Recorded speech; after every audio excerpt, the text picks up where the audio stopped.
추운데 잘 오셨습니다. 추운데 잘 오셨습니다. 네, 오늘 차를 타고 오는데 온도가 영하 10도를 찍더라고요. 네, 밖에 온도가 영하 10도를 찍는 걸 보면서 야, 정말 추운 날씨구나 라는 생각이 들었습니다. 네, 이런 추운 날씨에 또 이런 한파를 뚫고 우리 이렇게 모인 여러분들을 진심으로 환영합니다. 이제 제 딸아이가요, 드디어 초등학교에 입학합니다. 이렇게 막 헷갈리시는 거예요. 저분이 보기에는 나이가 초등학생 아이를 가질 것 같지 않은 나이인데 그러니까 초등학교에 입학한다고요? 막 헷갈리시는 것 같습니다. 네, 제가 간증에서 몇 번 했던 것처럼 제가 14년 걸렸거든요. 아이를 낳을 때까지. 그런데 이제 이 아이가 이제 8살이 됐습니다. 그래서 초등학교에 입학하게 되는데 고민하다가 대안학교에 이제 보내게 되었습니다. 근데 이제 아내가 초등학교에 입학할 아이를 준비시키면서 처음 시도하고 있는 것이 뭐냐면은 바로 일찍 일어나기입니다. 일찍 일어나기. 유치원은요, 9시 반까지 가면 되니까 보통 8시 반 정도에 일어나도 준비가 돼요. 그런데 지금 이 대한초등학교는 8시 반까지 가야 됩니다. 그럼 몇 시에 일어나야 될까요? 그렇죠. 7시 반쯤 일어나야 돼요. 근데 거리가 좀 있어요. 그리고 셔틀 타려면은 좀 걸어가야 됩니다. 몇 시에 일어나야 될까요? 7시에 일어나야 돼요. 지금 깜깜한데 막 그때 일어나야 합니다. 그렇게 해야만 이제 등교를 제 시간 안에 할 수가 있어요. 자, 아침마다 저희 집안 어떨 것 같습니까? 예, 바로 답이 나오네요. 전쟁이에요. 전쟁입니다. 7시가 딱 되면은 제 아내가 불을 다 켜요. 막 불을 켜면은 이제 아이는 엄마 불 꺼! 그래요. 엄마 불 꺼! 그러면 제 아내는 로아야 일어나야지 하고 얘기합니다. 그러면은 또 아이는 더 자고 싶다고 그냥 누워가지고 보채고 막 그래요. 자주는 아니더라도 그렇게 할 때마다 거의 전쟁을 치르고 있습니다. 아마도 아이를 초등학교에 보내신 우리 부모님들은 그런 경험을 다들 해보셨을 거예요. 아마 공감을 하실 겁니다. 근데 유치원에서 초등학교 갈 때 쉽지 않고요. 또 초등학교에서 중학교, 고등학교 이렇게 진학할 때 이 과정이 쉽지가 않습니다. 이렇게 소속이 바뀔 때 이런 과정들을 겪게 되는데요. 근데 이렇게 소속이 바뀌면서 이런 적응 시간, 그리고 이런 시간을 필요로 하는 과정을 겪는 것은 비단 학교만은 아닐 겁니다. 직장을 옮겨도 그렇습니다. 한 직장에서 다른 직장으로 옮길 때도요, 적응 시간이 필요하죠. 저도 그랬어요.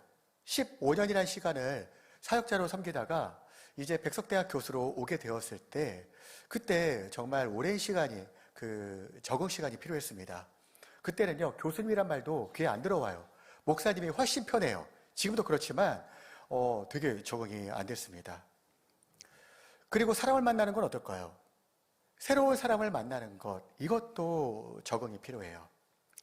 지금까지 내가 익숙하게 만나왔던 리더들, 그리고 나의 동료들을 떠나서 새로운 사람을 만나고 새로운 동료를 만날 때 그 사람에 대해서 알아가고 또 그 사람에 대해서 익숙해져가는 그 시간이 필요합니다. 다들 경험을 해보셨을 겁니다. 가장 대표적인 것이 결혼이죠. 둘이 있으면 정말 좋을 것 같았어요. 그렇죠? 행복합니다. 그런데 적응 시간이 필요해요. 어느 정도가 지나면은 이제 용서의 때가 끝나죠. 허니문의 타임이 끝납니다. 그럼 그때부터는 이해의 시간이 와야 돼요. 그 사람이 그렇게 살아왔던 배경, 그리고 내가 살아온 배경이 서로 다를 때 이렇게 또 적응하는 시간이 필요합니다. 그런데 사랑하는 성도님들, 우리의 신앙 생활에도 적응의 시간이 필요하다는 사실을 알고 계십니까?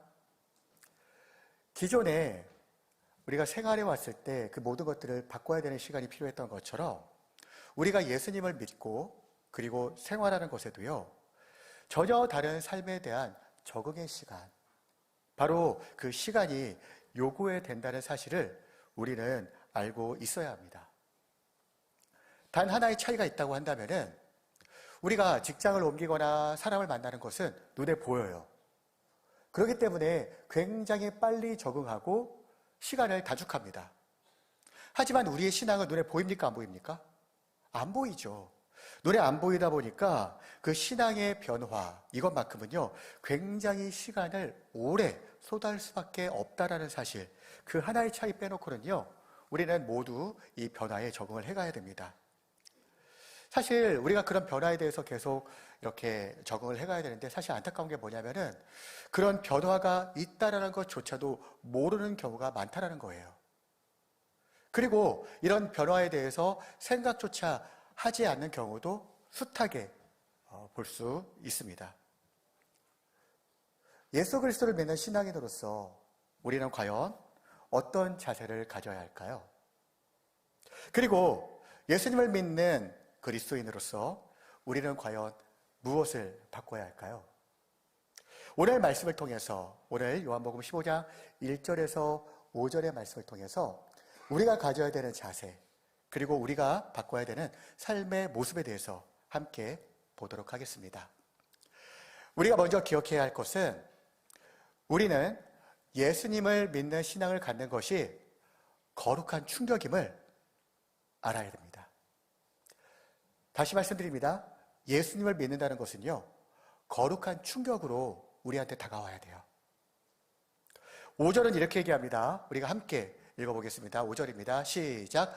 나는 포도나무요, 너희는 가지라. 그가 내 안에, 내가 그 안에 거하면 사람이 열매를 많이 맺나니 나를 떠나서는 너희가 아무것도 할 수 없음이라. 예수님께서 자신을 뭐라고 표현하십니까? 네, 포도나무라고 하시고 우리를 뭐라고 하세요? 가지라고 하고 있으십니다.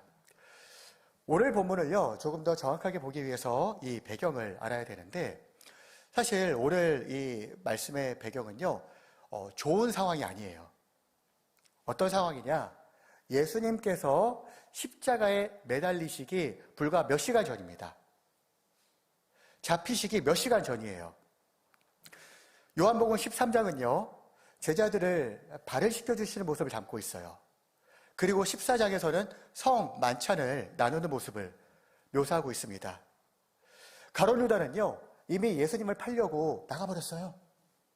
그리고 예수님께서는 이제 자신에게 닥칠 죽음에 대해서 제자들에게 얘기를 하고 있는 그런 상황이었습니다. 14장 31절은 이렇게 얘기합니다. 그런 상황에서 함께 읽겠습니다. 오직 내가 아버지를 사랑하는 것과 아버지께서 명하신 대로 행하는 것을 세상이 알게 하려 함이로라. 일어나라, 여기를 떠나자 하시니라. 예수님께서는요, 이렇게 얘기하시는 거예요. 야, 이제 일어나자. 여기서 떠나자. 여기를 떠나자. 여기는 어디냐면요, 예수님께서 제자들의 발을 씻기시고 함께 떡을 떼셨던 바로 그 다락방입니다. 근데 이 다락방을 떠나서 이제는 기도하셔야 되는 바로 감람산, 겟셋마네 그곳으로 가자라고 하시는 거예요. 그리고 그곳으로 가는 길에 오늘의 말씀이 선포된 겁니다. 자, 성도 여러분, 그 가는 길에 이 말씀을 듣고 있는 제자들의 마음은 어땠을까요? 한번 생각해 보세요. 가룟 유다가 예수님을 팔러 나갔어요. 예수님은 곧 죽을 거라고 해요. 아마 그들이 맞닥뜨린 것은 엄청난 좌절, 그리고 공포였을지도 몰라요. 그런 상황에서 예수님은요, 제자들을 데리고 다락방을 떠나서 감람산으로 가시는 길입니다. 근데 흥미롭게도요, 이 감람산으로 가는 길에는 두 곳을 거쳐가야 됩니다. 첫 번째 장소는 바로 예루살렘 성전 문 앞을 지나야 돼요. 이 예루살렘 성전 문 앞에는 무엇이 있냐면은 엄청나게 큰 포도나무 조각이 금으로 조각이 되어 있습니다. 그 성전 문 앞에는요. 그리고 또 어디를 지나가게 되냐면은 바로 기드곤 골짜기 주변에 있는 포도밭을 걸어가야 됩니다. 바로 그 상황 속에서 예수님께서는 오늘의 이야기를 제자들에게 하고 계신 겁니다. 그러면서 이렇게 말씀하시죠. 얘들아, 내가 참 포도나무고 너희는 가지야 라고 하십니다. 바로 그 상황이에요. 뜬금없이 말씀하신 게 아니에요. 제자들이 지나가면서 엄청나게 큰 성전 문 앞에 포도나무를 보고 그리고 기드론 골짜기 사이 그 옆에 있는 포도 그 밭을 지나가고 있는 상황에서 예수님은 얘들아, 내가 포도나무고 너희는 가지다 라고 이야기를 하고 계시는 겁니다. 우리는요, 이 예수님의 포도나무 비유를 너무 많이 들었어요. 그래서 사실 그것을 들었을 때 굉장히 자연스럽게 당연하게 받아들입니다. 하지만 그 당시 이 이야기를 듣고 있는 제자들의 입장에서는요, 이것은 엄청난 충격이에요. 굉장히 파격적인 한마디입니다. 왜 그런 줄 아십니까? 바로요, 구약시대부터 포도나무는 이스라엘을 상징하기 때문에 그렇습니다. 호세아 10장 1절은 이렇게 이야기합니다. 함께 읽겠습니다. 시작. 이스라엘은 열매 맺는 무성한 포도나무라. 그 열매가 많을수록 재단을 많게 하며 그 땅이 번영할수록 주상을 아름답게 하도다. 네. 하나님은요, 이스라엘 백성을 향하여서 이렇게 얘기하시는 거죠. 이스라엘아, 너는 포도나무야. 그리고 이사야서 5장 1절은 이렇게 얘기합니다. 함께 읽겠습니다. 무릇 만군의 여호와의 포도원은 이스라엘 족속이요. 이처럼 이스라엘을 상징하는 바로 그 나무가 포도나무였던 거예요. 그러다 보니까 아까 말씀드렸던 것처럼 예루살렘 성전의 그 입구에는 금으로 만든 포도나무 그 모형이 있었고, 이것을 이스라엘 백성들이 바라볼 때 그들은 하나님의 임재가 이곳에 있구나. 그리고 우리는 특별하게 선택받은 족속이구나. 그리고 우리가 바로 포도나무구나 라고 하는 그 생각을 계속 할 수 있었던 겁니다. 그런데 예수님께서 그 상황에서 이야기를 하시는 거예요. 15장 1절입니다. 함께 읽겠습니다. 시작. 나는 참 포도나무요 내 아버지는 농부라. 하나님이 농부인 건 알겠어요. 그런데 이게 웬 소리입니까? 내가 지금까지 생각했었던 내가 아니고 이스라엘 백성이 아니고 예수님이 참 포도나무라고요? 여기서 말하고 있는 참 포도나무의 뜻은요, 이 포도 종자가 아니에요. 막 어떤 분은 포도 종자에 참 포도나무가 있는 줄로 아시는데 그런 뜻이 아닙니다. 여기서 말하고 있는 참 포도나무는 내가 진짜 포도나무야 라는 것을 말하는 거예요. 제가 이 상황에 맞게 조금 더 각색을 해서 읽어드리겠습니다. 제자들아, 내가 비밀 하나 알려줄까? 너희가 지금까지 보고 믿어왔던 이스라엘, 성전, 율법, 이거 포도나무라고 생각했는데 이거 사실 다 진짜 아니야? 야, 내가 왔어. 내가 진짜야. 내가 진짜 포도나무야. 바로 이 이야기를 지금 제자들에게 하고 계시는 거예요. 그리고 예수님은 여기에 산수를 더 뜨세요.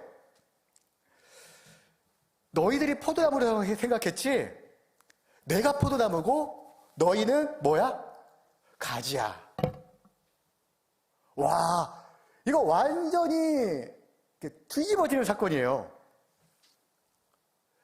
제자들이 받았을 충격은 어땠을까요? 지금 연달아 몇 대 터지고 있죠? 첫 번째는 내가 모셨던, 3년 동안 모셨던 예수님이 나는 죽는다 하고 계시죠? 그리고 두 번째는, 내가 지금까지 포도나무인 줄 알았는데 예수님께서 자신이 포도나무래요. 그들이 받았을 충격은요, 아마 어마어마무시했을 겁니다. 그냥 멍해지는 거예요. 예전에 이런 드라마 있죠. 막장 드라마 보시면 이렇죠. 지금껏 내가 같이 사는 엄마가 친엄마인 줄 알았는데 옆집 사는 아주머니가 친엄마였어. 막 이런 거. 탈생의 비밀. 내가 이 회장의 아들인 줄 알았는데 내가 지금까지 괴롭히던 쟤가 저 회장님의 아들이었어. 이런 충격인 거예요. 이 정도의 충격을 그 제자들이 받았던 겁니다. 사랑하는 성도 여러분, 예수님을 믿는다는 것은요, 예수님을 나의 구주로 믿는다는 것은 이런 충격에 버금가는 그런 변화가 우리 안에 있어야 돼요. 제자들은 황금의 포도나무를 보고 아마 자부심을 느꼈을 겁니다.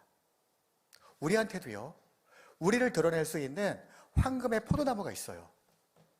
내가 살아오던 방식, 그리고 나의 사회적인 지위, 나의 종교적인 열심, 모태신앙이라는 자부심, 그리고 남부럽지 않은 자녀의 성공, 그리고 안정적인 노후 대책, 그리고 돈을 잘 버는 나의 배우자, 혹은 넉넉한 나의 삶.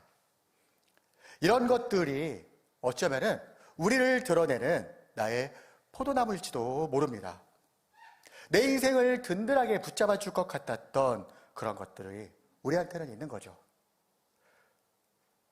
하지만 사랑하는 성도 여러분, 지금 예수님께서는요, 이렇게 말씀하고 계시는 거예요. 너희가 보고 있는, 그리고 너희가 의지하고 있는 그것들, 그거는 진짜가 아니야.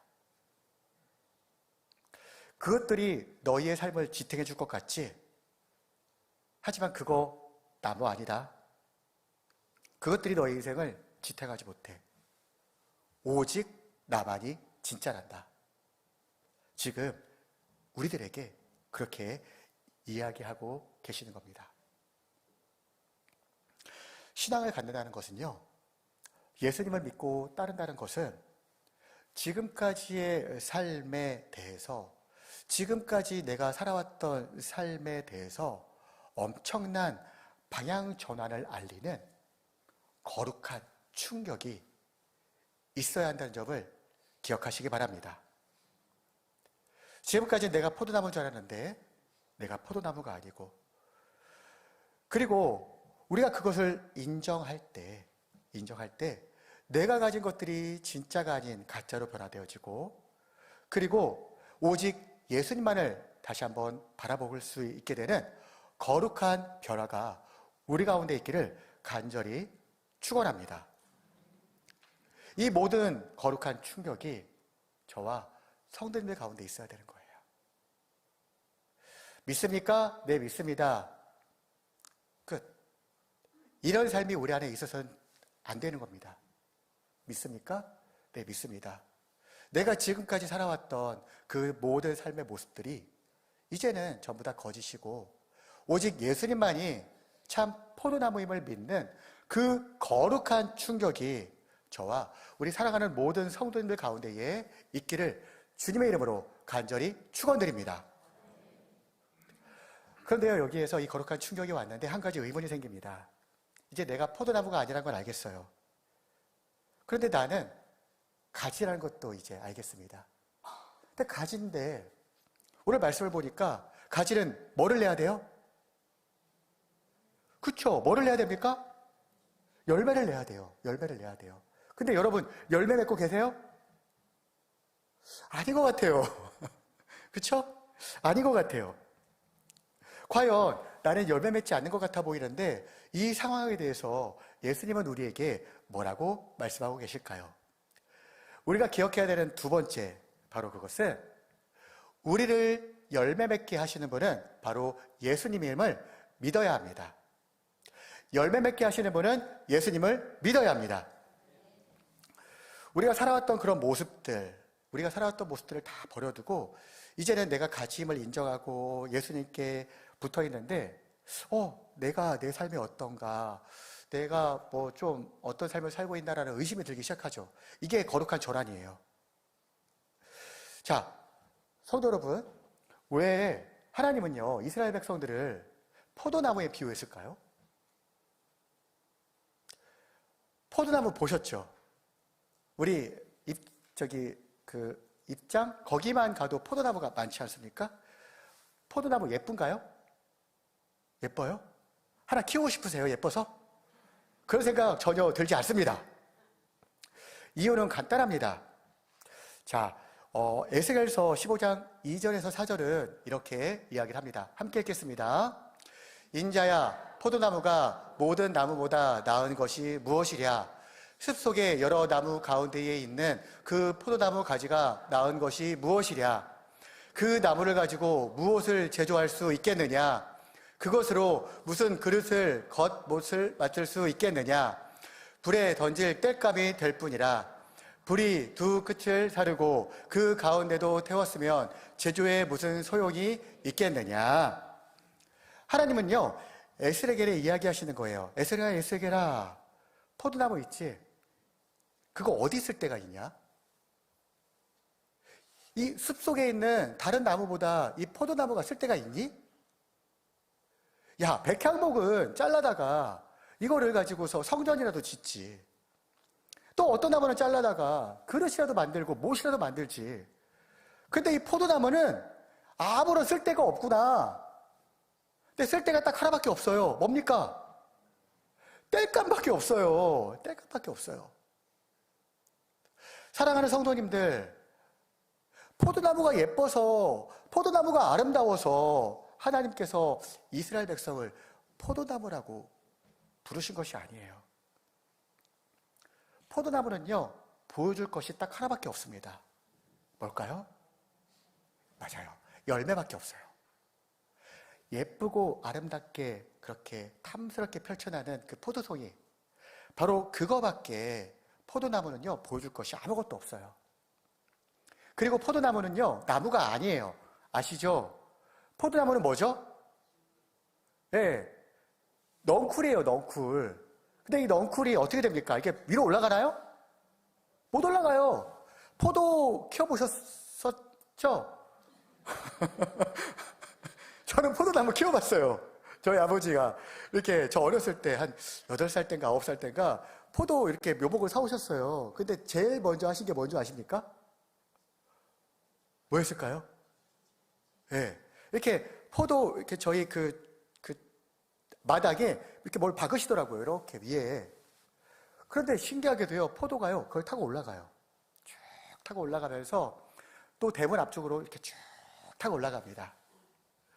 제가 포도 송이를 따먹었나 못 따먹었나는 기억이 안 나요. 제가 봤던 것, 의라게 신기했던 것은 그 포도가 그렇게 올라가는 거였어요. 포도는 넝쿨이에요. 그래서요, 이 포도나무는 다른 가지의 지탱 없이는 결코 열매를 맺지 못합니다. 포도나무는요, 오직 포도 송이로만, 그 열매로만 자기를 드러낼 수 있고요. 그 포도나무는 자기 스스로 열매를 맺을 수가 없는 거예요. 그렇기 때문에 하나님은 이스라엘 백성을 포도나무에 비유하신 거예요. 너희의 열매가 중요하다. 그리고 너희는 나 없이는 아무것도 할 수가 없다라는 그런 모습으로 말씀을 하신 겁니다. 그리고 예수님께서는요, 이제 그 거룩한 전환을 통해 가지고 이스라엘 백성이 포도나무가 아니라 내가 포도나무라고 이야기를 하십니다. 자기 자신이 포도나무래요. 왜요? 이스라엘 백성이 하지 못했던 것을 이제는 그분께서 이루실 것이기 때문입니다. 이스라엘 백성이 광야에서 이루지 못했던 완전한 순종을 예수님께서 이루실 것이기 때문이에요. 그래서 예수님은 자기 자신을 포도나무라고 하신 겁니다. 그런데 오늘 말씀을 읽다 보면요, 굉장히 조금 이해가 안 되는 데가 있습니다. 자, 여러분, 우리 5절을 보게 되면요, 이렇게 써 있어요. 5절은요, 나는 포도나무고 너희는 가지다. 너희가 내 안에, 내가 너희 안에 있으면은 너희는 어떻게 된다? 열매를 맺는다. 열매를 맺게 된다고 분명하게 써 있습니다. 그런데요, 2절은 다른 이야기를 합니다. 자, 함께 읽어보겠습니다. 시작. 무릇 내게 붙어 있어 열매를 맺지 아니하는 가지는 아버지께서 그것을 제거해 버리시고, 무릇 열매를 맺는 가지는 더 열매를 맺게 하려 하여 그것을 깨끗하게 하시느니라. 자, 여러분, 여기서 퀴즈 하나 드릴게요. 5절과 2절에 다른 게 있습니다. 모순이 있어요. 뭘까요? 오, 답이 나오기 시작했어요. 우걸우걸. 5절에는 이렇게 얘기하죠. 너희가 내 안에, 내가 너희 안에 있으면 뭐 한다? 필히 열매를 맺는다라고 얘기하죠. 필히 열매를 맺는 거예요. 그런데 2절에 뭐라고 써 있습니까? 너희가 열매를 맺지 못하면 뭐 한다? 제거해버린대요. 오, 무서워요. 내가 열매 맺지 못하면은 잘라버리시겠구나. 그런데 여기에서 의문이 듭니다. 사랑하는 성도님들, 우리는 가지예요. 포도나무는 누구십니까? 예수님이죠. 그러면은 우리는 그냥 뭐만 하고 있으면 됩니까? 가지에만 붙어 있으면 돼요. 가지에만 붙어 있으면은 포도나무가 주는 그 영양분과 수분으로 우리는 열매 맺을 수 있게 되는 거예요. 내가 열매를 맺지 못한다면은 내 탓입니까? 포도나무 탓입니까? 포도나무 탓이에요. 근데 예수님이 포도나무가 누구라고 했죠? 예수님. 그러면은요, 무슨 말이냐? 예수님은 붙어있는 우리 가지에게 분명히 열매를 맺게 하신다라는 것을 먼저 기억하셔야 돼요. 그럼 오늘은 좀 희한하죠? 열매를 맺지 못하면 어떻게 할까요? 저 열매 맺지 못한 것 같아요. 저 잘라져 버리는 건가요? 이런 궁금증을 가지실 수도 있어요. 하지만 사랑하는 성도님들, 절대로 하나님은 우리를 포기하지 않으십니다. 믿으십니까? 열매 맺지 못하는 나무는요, 분명히 열매를 맺게 하세요. 그 과정을 말씀드릴게요. 여기에서 말하고 있는 제거해 버리다라는 그 헬라어 원뜻은 아이레이라는 단어를 사용합니다. 아이레이. 근데 이 아이레이의 원뜻은 뭐냐면요, 들어올리다라는 뜻이에요. 잡아다니다라는 뜻이 있습니다. 그게 첫 번째 뜻이에요. 어디에 사용되었냐면요, 마태복음 11장 29절입니다. 함께 읽어보겠습니다. 시작. 나는 마음이 온유하고 겸손하니 나의 멍에를 메고 내게 배우라. 나의 멍에를 메고 아이로 하고 나에게서 배우라. 여기서 메고 할 때요, 이 단어가 들어올려서 걸터매다 라는 뜻이에요. 들어올려서 걸터매다. 여기뿐만이 아닙니다. 다른 곳에도요, 이 아이로라는, 이 아이레이라는 단어는요, 다 첫 번째 뜻이 들어올리다, 잡아다니다라는 그런 의미를 담고 있어요. 헌 가죽 부대에 새 조각을 붙이지 아니하니 새 가죽이 헌 가죽 부대를 잡아다녀서 터치게 하고, 이때 하는 이 잡아다니다라는 뜻도요, 아이레이라는 뜻을 그 단어입니다. 그래서 여기에서 말하고 있는 이 원뜻은 이런 뜻이에요. 무릇 내게 붙어 있어서 열매를 맺지 아니하는 가지는 아버지께서 그것을 들어올리시고 잡아다니시고 들어서 걸터 놓으시고, 무릇 열매를 맺는 가지는 더 열매를 맺게 하시려 그것을 깨끗하게 하시니라. 제가 아까 말씀드렸죠. 포도나무는 나무입니까? 넝쿨입니까? 넝쿨이에요. 이거 나무 아니에요? 그래서 이 포도나무는요, 필히 땅을 기어갑니다. 무조건 기어가요. 이 땅을 기어가는 포도나무는요, 열매를 맺을 수가 없어요. 왜냐? 열매를 뭐라도 조그만 거 맺잖아요. 땅에 닿으면은 그거에 쓸리면서 썩어버립니다. 그리고요, 이 포도나무가 조금 더 이체 좀 커질 듯 하면은 어떻게 되냐면은 그 동물들이 와서 따먹어요. 산짐승이 와서 그걸 따먹어버립니다. 그래서 고대 중동에서는요, 어떻게 했냐면은 길을 가다가 포도 넝쿨이 땅을 기어가고 있는 것을 보게 되면은 자연스럽게 그 포도 넝쿨을 들어서 나뭇가지에 걸터놨어요. 그리고 그것을 들어서 돌담 위에 올려놨습니다. 뭐 하라고요?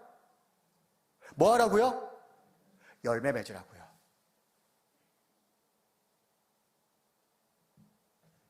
오늘 본문은요, 그것을 우리에게 이야기하고 계시는 거예요. 나의 사랑하는 아들아, 나의 사랑하는 딸아, 너희는 가지야. 그런데 너희가 열매를 맺지 못하는 것처럼 보여? 그래, 내가 너희를 들어올려서 이렇게 얹어놔 줄게. 그리고 그렇게 내가 너희를 얹어 놓았을 때 너희는 드디어 열매를 맺을 수 있게 되는 거야. 필히 열매를 맺을 수밖에 없게 되는 거야. 오늘 말씀은요, 그것을 지금 우리에게 이야기하고 계시는 거예요. 우리가 신앙생활을 시작함으로써 예수님이라고 하는 그 포도나무에 붙어 있다 하더라도 그에 합당한 열매를 맺는 것, 그것은 시간이 오래 걸립니다. 그렇다고 그냥 가만히 내버려 두지는 않습니다. 하나님은 그 가지에 어떻게 해서라도 그것을 포도 열매를 맺을 수 있도록 만들어 가십니다. 그것이 오랜 시간이 걸리고 그것이 힘든 일이 있다 하더라도 하나님은요, 예수 그리스도라는 포도나무에 붙어있는 그 가지에는요, 필히 열매 맺게 하시는 분이심을 기억하시기 바랍니다.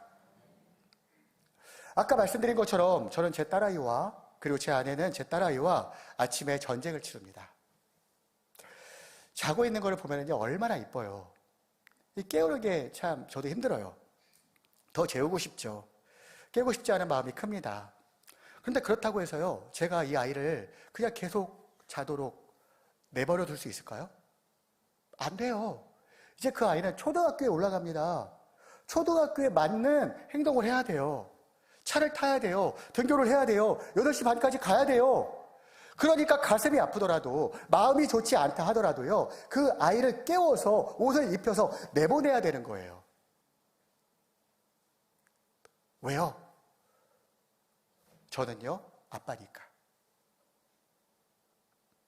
아빠이기 때문에 이제는 유치원생이 아닌 초등학생으로서의 그 모습을 살아갈 수 있도록 제 딸을 다그쳐야 되는 거예요. 하나님께서는요, 지금 우리에게도 그렇게 하고 계시는 겁니다.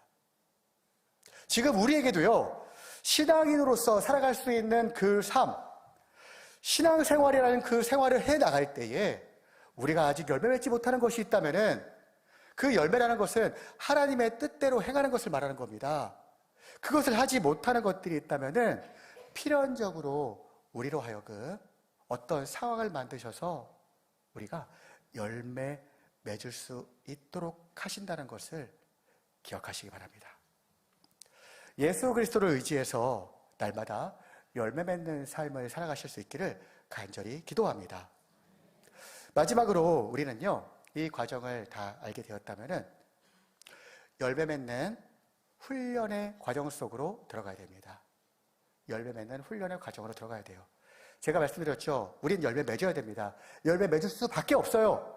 열매 맺지 못하잖아요. 우리는 가지가 아니에요. 소속이 바뀌면은 그 소속에 맞게 우리가 새롭게 살아가야 된다고 말씀을 드렸죠. 신앙생활에도 똑같아요. 우리도 이 훈련이 필요한 겁니다. 성경은 우리가 보여줘야 되는 그 훈련의 결과를 착한 행실이라는 단어로 표현합니다. 우리가 5장 16절, 마태복음 5장 16절 함께 읽어보겠습니다. 시작. 이같이 그들로 너의 착한 행실을 보고 하늘에 계신 너희 아버지께 영광을 돌리게 하라. 예수님께서는요, 그 제자들에게 이야기하시는 거예요. 너희가 착한 행실을 가져야 돼. 그런데 여러분 착각하지 마세요. 여기에서 말하고 있는 착한 행실은 도덕적인 착한 행실을 말하는 것이 절대로 아니에요. 도덕을 가지고 따진다면 우리 하나님은 도덕적이신 분이 아니세요. 왜요? 아말렉과의 전투에서 아이들까지 다 죽이라고 했잖아요. 우리의 도덕적인 기준을 가지고 하나님을 보시면 안 되는 거예요. 여기서 말하고 있는 선하다, 착하다라는 그 뜻은 하나님의 뜻이 그대로 이루어지는 것을 말합니다. 다시 말해서 우리가 보여줘야 되는 착한 행실은 하나님의 뜻이 우리 안에서 그대로 이루어지는 그 모습을 말하는 거예요. 하나님께서 기뻐하시는 것이 우리 안에서 날마다 샘솟듯 솟구치는 것을 말하는 거예요. 우리가 무엇이 하나님께서 기뻐하실까라는 그런 고민 가운데에서 세상의 정욕보다는 하나님의 뜻을 선택하는 그 모습을 성경은 착한 행실이라고 표현하고 있는 겁니다. 이런 삶은요, 절대로 자연스럽게 나오지 않습니다. 왜 그런지 아십니까? 우리는요, 지금 소속은 바뀌었지만 여전히 우리 안에는 옛사람이 일하고 있기 때문에 그래요. 여기에서 여러분들이 잊으시면 안 되는 게 있습니다. 간혹 저는 이런 말을 들 때가 있어요. 우리가 한 발은 세상에, 한 발은 교회에, 예수님께, 이것을 그냥 우리의 왔다 갔다 하는 삶을 표현하는 그런 예로 들기도 하지만 사실에 사실 우리의 소속은 명확해요. 한 발을 세상에 디디는 건 없어요. 우리의 소속은 명확하게 예수님이에요. 우리의 소속은 명확하게 참 포도나무예요. 우리의 소속은 명확하게 하나님입니다. 그리스도인이에요. 그리스도를 닮아가고자 하는 사람들이에요. 하지만 우리의 옛 자아가, 우리의 옛 사람이 여전히 우리를 지배하고 있기 때문에 우리가 그 삶을 충분하게 살아내지 못하고 있는 거예요. 그래서 바울이 얘기하죠. 오호라 나는 공고한 사람이다. 이 사망의 몸에서 누가 나를 자유하게 할 수 있겠는가? 그런 고민이요, 바울 사도 입에서도 나왔던 겁니다. 그래서 우리는요, 이 옛사람을 버리는 훈련을 조금씩 날마다 해야 되는 거예요. 저는 신앙을요, 근육에 많이 표현합니다. 비유를 많이 합니다. 저랑 훈련하시는 분들이 있으신데요. 여러분, 몸 근육 만들어 보셨죠? 특히 우리 남자 집사님들, 우리 여자 집사님들도 많이 만들어 보셨을 텐데, 몸 근육 만드실 때 어떻게 만드십니까? 앉아서 숨만 쉬고 있으면 근육이 만들어지나요? 아니죠. 어떻게 하셔야 돼요? 네, 뭔가를 해야 돼요. 그런데 내가 오늘까지 이 이거를 웨이트를 10kg짜리를 10번 할 수 있어요. 그러면은 내일도 10번 할 수 있고 모레도 10번 할 수 있습니다. 그러면은요, 날마다 10개씩 하면은 내 몸의 근육이 만들어지나요? 아니에요. 오늘 10개를 하고 이것이 익숙해졌다면은 그 다음날은 11개를 해야 되고요. 그 다음날은 12개를 해야 돼요. 그래야 내 몸의 근육이 만들어집니다. 허파는 어떻습니까? 우리 폐도요, 똑같아요.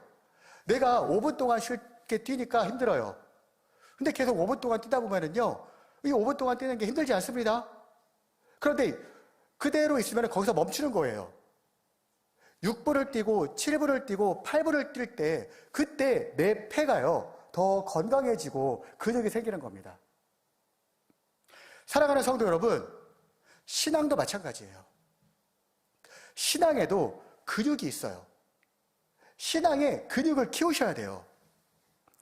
예수님을 주라고 시인하고 신앙인으로 살아가기로 했는데, 내가 믿음으로 살기로 했는데 예전과 똑같은 삶을 살아가고 있다면은 절대로 우리 안에는요, 신앙의 근육이 생길 수가 없어요. 예수님에게만 붙어 있으면 열매 맺는다면서요? 네, 맞습니다. 어떻게 열매 맺게 하는지 아세요? 예수님께서요, 더 환경을 바꿔가지고 그 사람이 열매를 맺을 수밖에 없을 정도의 환경을 만드셔서 밀어 넣습니다. 왜요? 하나님의 사람은 열매를 맺어야 되니까요. 저는 훈련을 진행하고 있습니다. 작년에는 제자 훈련을 했고요. 올해는 또 우리 영적 성장반을 하고 있죠. 13주라는 시간, 이 7분이 함께하고 계시는데, 이 13주 동안 할 때요, 이거 쉬울까요? 어려워요. 지금 해보신 분도 여기 계신데, 매주 담임 목사님 설교 노트 해야죠. 지금 적고 계신 분들은 제자 받을 확률이 큽니다. 말씀 읽어야죠. 기도해야죠. 나눔해야죠. 예습해야죠. 모임 참석해야죠. 이거 결코 쉬운 일이 아니에요. 그런데 제가 지난주에 굉장히 재미있는, 굉장히 감사한 고백을 들었습니다. 한 권사님이요, 이렇게 얘기하셨어요. 목사님, 제가 다른 집사님으로부터 좀 흥미로운 이야기를 들었어요. 저희 훈련팀에서 나왔던 얘기입니다. 뭔데요, 권사님? 요즘 어떤 일이 있길래 이렇게 얼굴이 환해졌어? 이런 이야기를 들었다고 합니다. 그래서 그분이 이렇게 얘기하셨어요. 나 훈련받아서 그래. 훈련받아서 그래. 이게 훈련받으니까 얼굴이 환한 게 아니고요. 정확하게 말씀드리면은 훈련을 받으니까 하나님을 알게 되는 거예요. 하나님을 더 깊이 알게 되는 거예요. 그분이요, 이 훈련의 기간 동안에 굉장히 힘든 가족의 아픔을 겪으셨어요. 그런데요, 그 얼굴빛이 너무나 밝아지셨습니다. 왜요? 그 아픔 가운데에서 자기를 이끌어 주실 수 있는 분은 바로 하나님밖에 없음을 경험했기 때문에 그래요. 내가 이 어려움 가운데 있었을 때에 나를 일으켜 세워주시는 분은 하나님밖에 없음을 바로 그 훈련의 시간을 통해서 경험했기 때문에 그렇습니다. 하나님께서 내 삶에서 어떻게 일하고 계시는지, 신앙인으로 산다는 것은 무엇인지를 깨달았기 때문에 그 삶이 더 풍성해지고 있는 것 아니겠습니까? 삶의 이유도 이해가 됩니다. 나에게 왜 이런 어려움이 왔는지도 이해가 됩니다. 그러면서 하나님께서는 그 어려움 속에서도 같이 걸어갈 수 있는 힘을 주시는 분이라는 것을 깨달았기 때문에 그분의 얼굴이 더 환해진 거 아니겠습니까? 바로 이것이 신앙인의 모습이에요. 신앙인의 모습은 더 예배 출석 잘하고 더 헌금 많이 하고, 물론 그것도 있겠죠. 하지만 진짜 신앙인의 모습은요, 하나님께서 기뻐하시는 일은 과연 무엇인가요?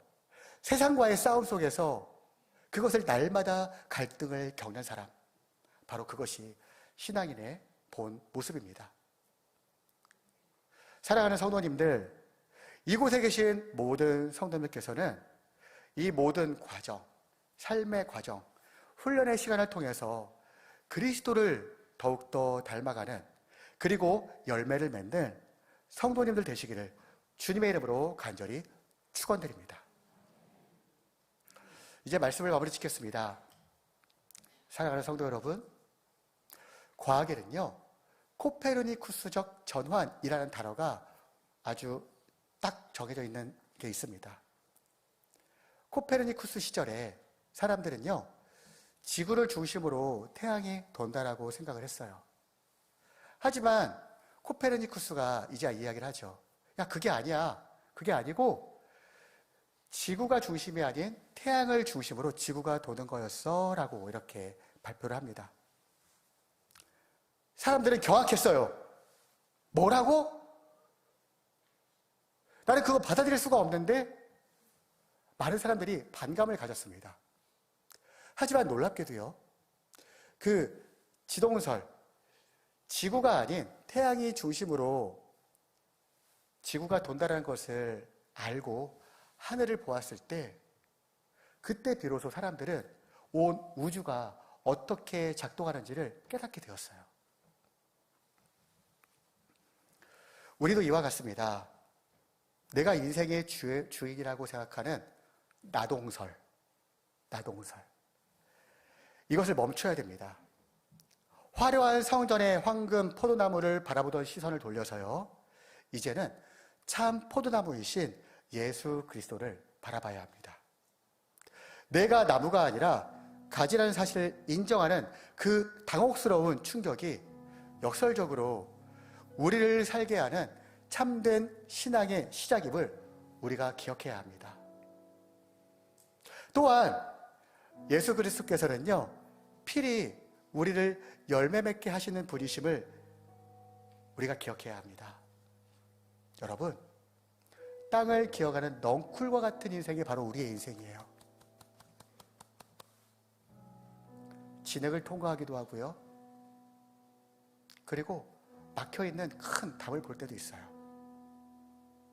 온갖 더러운 것 위를 우리가 지나가고 젖은 그런 진흙탕물을 갈 수도 있어요. 하지만 하나님은요, 그런 가지라고 하더라도 결코 잘라버리지 않으십니다. 우리를 들으셔서요, 햇빛이 잘 드는 그곳에 올려놓으시죠. 그리고 그곳에서 우리에게 영양분을 주시면서 이제 그 열매 맺는 때를 기다리십니다.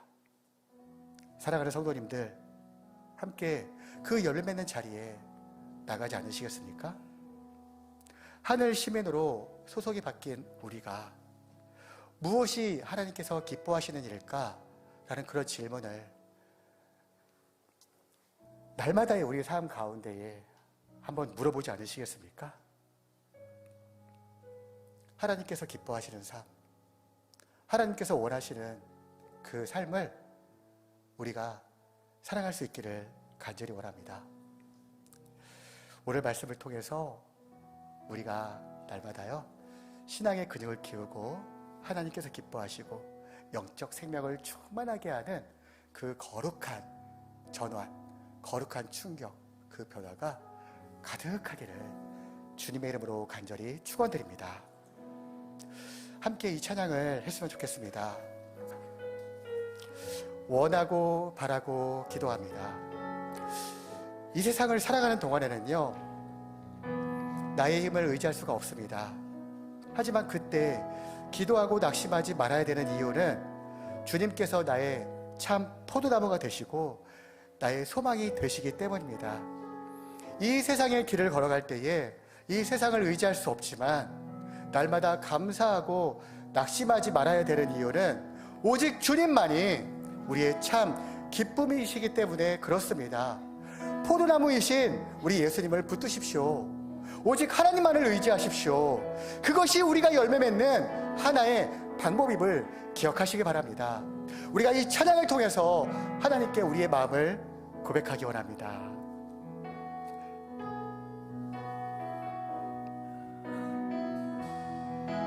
이 세상을